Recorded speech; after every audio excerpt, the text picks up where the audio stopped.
You can make a career pivot, that you can do something new, that if you find something that you're passionate about that seems exciting or fun or fulfilling, that you can pursue it.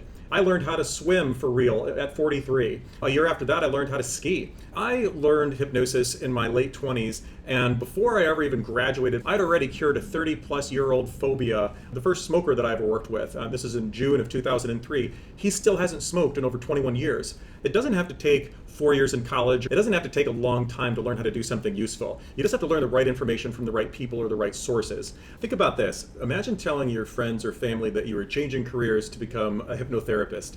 Imagine how they'd look at you. Imagine what they would say. They'd probably tell you that you were nuts. Because for most of them, that would be their experience. That'd be their reality. That sounds like a nutty idea.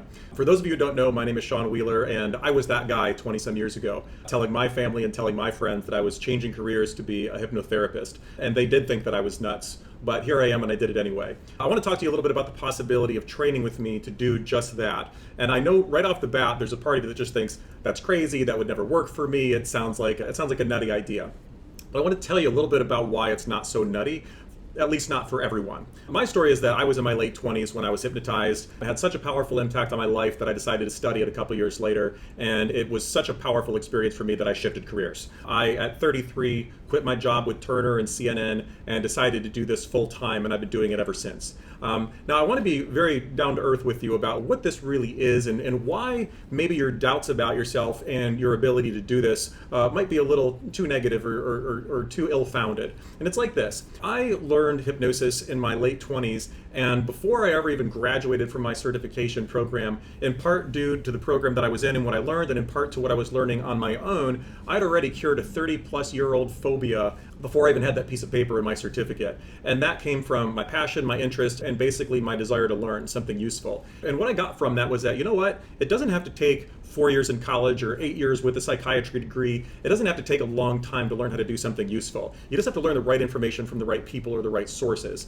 And not only that, the first smoker that I ever worked with, this is in June of 2003, he still hasn't smoked in over 21 years. And so what I want you to begin to understand is that even things that you've never considered before, even things that sound too good to be true, it's a combination of finding the right teacher, finding the right information, and you putting your best foot forward.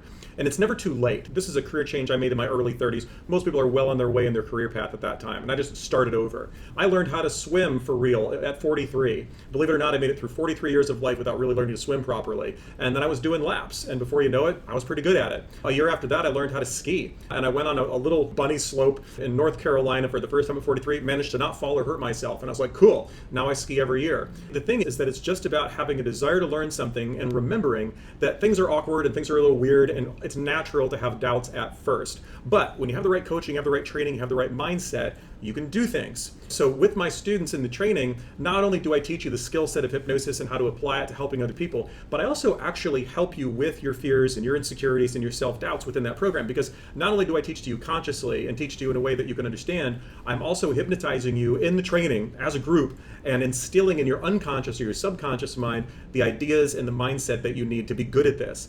And that's why if you listen to the reviews from my past students, you'll hear them saying things like, yeah, I got over my public speaking anxiety, or I really do feel more confident about my ability to do this for a living by the time the training was done. See, I do things very differently than a lot of people do. I strongly believe this is something you have to learn in person. My training is fun. It's not a boring sit there and take notes thing. It's a group thing where you're interested in it with other people, you're working with each other, you're getting hands-on experience, and frankly, I make you laugh, I put you in a good state, we have a lot of fun with it, and that's what helps you to absorb the information properly. So I want you to really think about the fact that your whole life you've been learning to do things that were new. And the thing is, whether it was riding a bike or whether it's learning a new language or a new job in your career, it always feels a little awkward at first, and then it becomes automatic. And then it becomes just something natural, so natural in fact, that you don't even have to consciously think about it as some great achievement anymore. And that's how this can be. So if that seems like something that you'd like to explore, then I would like to have a chance to talk with you about it. All I want you to do is either leave a comment or send me a message, whatever platform you're on watching this, send me a message or leave a comment, and I will send you all the information that you need to make a good decision for yourself about whether this feels like a good fit for you. And I won't BS you, and I'm not a hard sales kind of guy. I'll tell you honestly if I think it's a good fit for you. But you have to start by remembering that you can make a career pivot, that you can do something new, that if you find something that you're passionate about that seems exciting or fun or fulfilling, that you can pursue it, and that I'm the guy that can help you to do that. So I look forward to hearing from you.